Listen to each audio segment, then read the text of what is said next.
डमट डमट डमट demon Ninad डमर वयम चकार चंड तांडवम तनोतु रे शिव शिवम धगत धगत धगत जवल ललाट पट्ट पावके किशोर चंद्रशेखरे रति प्रतिक्षण मम धराधरेन्द्र नंदिनी विलास बंधु बंधुरा स्फुर दिगंत संतति प्रमोद मान मानसे।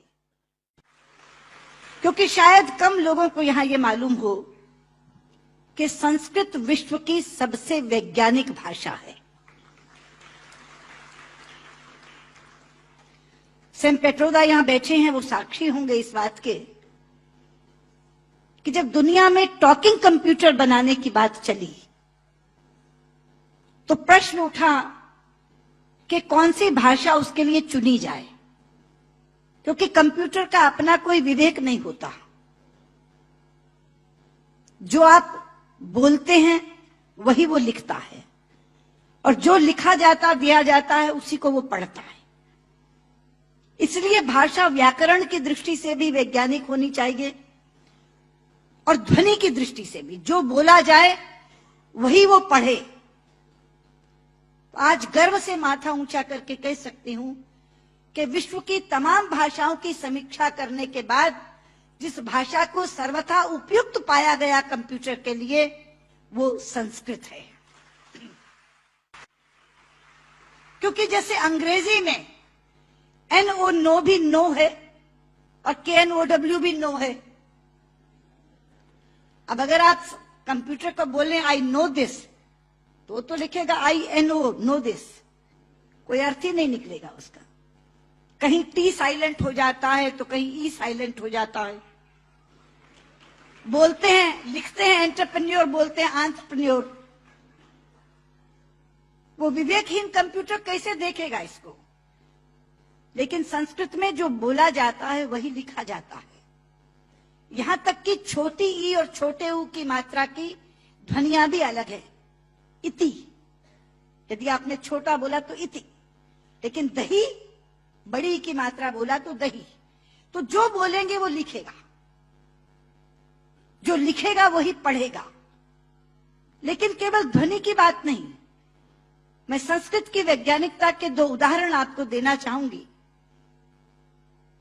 संस्कृत में शब्दों का इतना अपार भंडार है मित्रों कि रचनाकार अपने व्यक्तित्व के अनुसार उसको चुन सकता है। एक प्रसंग है रामायण का कि जिस समय भगवान श्री राम लंकेश पर विजय प्राप्त करने के लिए लंका जाते हैं तो भगवान शंकर की आराधना करते हैं। वो स्तुति जिसमें करते हैं वो रामचरितमानस में रुद्राष्टकम के नाम से समाविष्ट किया गया है।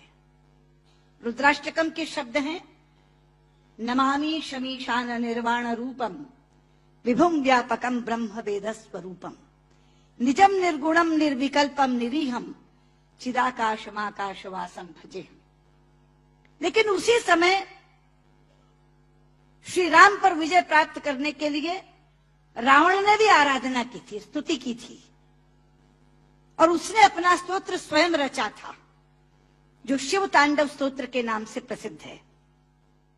शब्द हैं डमट डमट डमट डमन निनाद डमर वयम चकार चंड तांडवम तनोतु रे शिव शिवम धगत धगत धगत जवल ललाट पट्ट पावके किशोर चंद्रशेखरे रति प्रतिक्षण मम धराधरेन्द्र नंदिनी विलास बंधु बंधुरा स्फुर दिगंत संतति प्रमोद मान मानसे। यहां बैठे किसी एक 5 वर्ष के बालक के सामने यदि मैं केवल ये 2 श्लोक रख दूं और ये कहूं कि बच्चा ये बताओ इसमें से कौन सा रावण ने रचा होगा और कौन सा राम ने पढ़ा होगा, तो बिना कुछ जाने वो कहेगा कि डमट डमट डमट डमन ये रावण का श्लोक होगा, क्योंकि शब्द उसके व्यक्तित्व से मेल खाते हैं। और नमामि शमीशान निर्वाण रूपम राम ने कहा होगा। यह है संस्कृत की वैज्ञानिकता। एक और उदाहरण देती हूं, आप हैरान हो जाएंगे। संस्कृत के एक रचनाकार हैं दंडी। उनका एक नाटक है 10 कुमार चरितम, जिसमें 10 राजकुमारों की कथा है अलग अलग। उसमें एक कथा आती है राजकुमार विश्रुत की। प्रसंग है कि वो आखेट के लिए शिकार करने के लिए जंगल में जाता है। एक तीर आकर उनके होंठ पर लगता है और उनका निचला होंठ कट जाता है। मित्रों, इस प्रसंग के घटने के बाद कथा अनेक पन्नों में चलती है।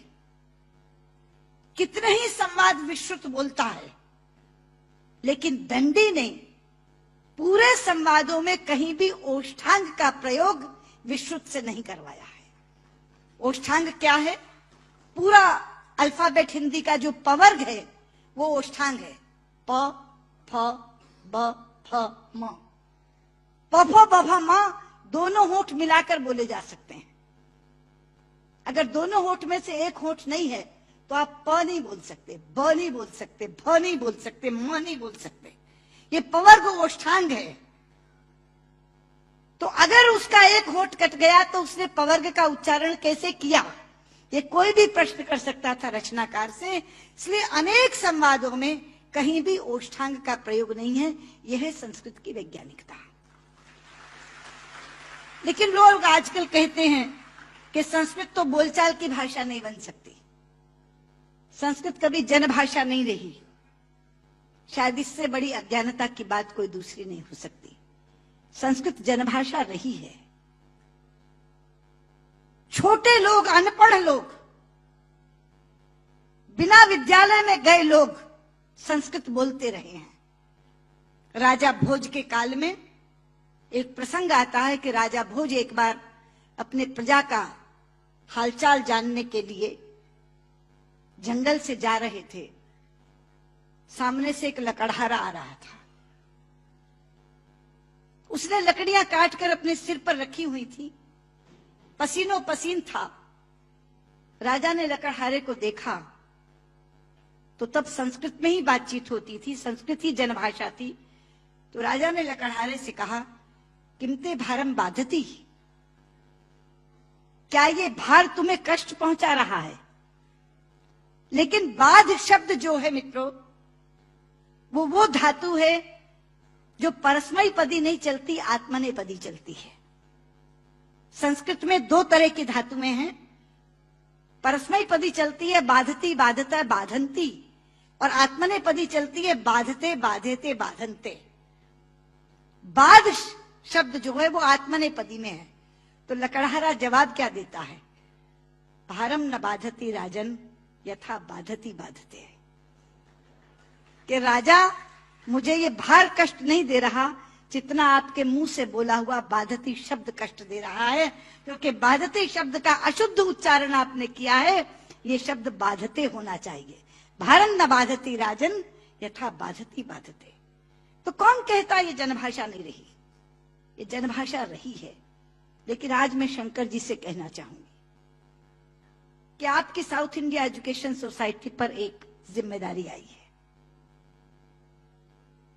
क्योंकि आज संस्कृत केवल कर्मकांड की भाषा बनकर रह गई।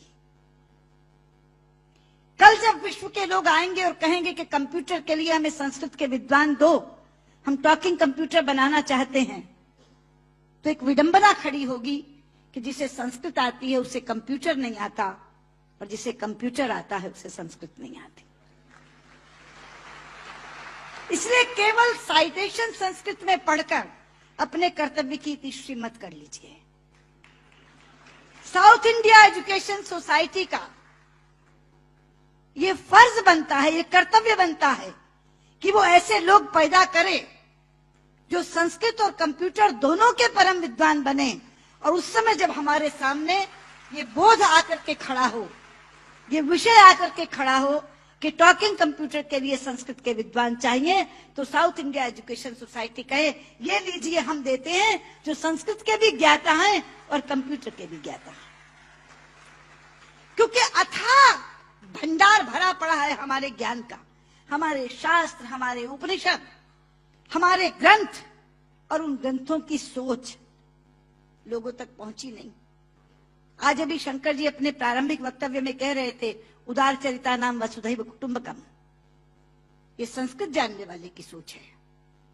संस्कृत बोलने वाला पूरी पृथ्वी को परिवार मानता है, वसुधैव कुटुंबकम। संस्कृत बोलने वाला पृथ्वी को परिवार मानता है, और अंग्रेजी बोलने वाला विश्व को बाजार मानता है। और ये सोच का अंतर है, क्योंकि परिवार में प्यार होता है मित्रों, बाजार में व्यापार होता है, केवल व्यापार, शुद्ध व्यापार। लेकिन ये कौन बताएगा लोगों को कि भारतीय संस्कृति में पूरी पृथ्वी को, पूरी वसुधा को कुटुंब मानने की भावना है। सर्वे भवन्तु सुखिनः, हम तो सर्व की बात करते, सर्वे सन्तु निरामया, सर्वे भद्राणि पश्यन्तु मा कश्चित् दुर्भाग् भवेत्। सर्व के कल्याण की कामना किसने की है? लोग अपनी अपनी बात करते हैं, लेकिन ये है वो भारतीय संस्कृति जो सर्व के कल्याण की कामना करती है। इसलिए बहुत ज्यादा आवश्यक है कि ये ज्ञान जो छिपा पड़ा है पुस्तकों में, केवल इस कारण नहीं पहुंच पा रहा कि ऐसी भाषा में है जो भाषा मृतप्राय होती जा रही है, जो भाषा केवल मंत्रोच्चार की भाषा बन गई है कि विवाह पद्धति करानी है, जन्म मरण कराना है तो पंडित जी को बुला लो, वो भी अपना आधा अशुद्ध और आधा शुद्ध बोल के चले जाते हैं, क्योंकि उनको भी कोई टोकने वाला नहीं, उनको भी कोई कहने वाला नहीं कि आप क्या कर रहे हैं। इसलिए साउथ इंडिया एजुकेशन सोसाइटी पर यह जिम्मेदारी आई है, आप इस काम को करें।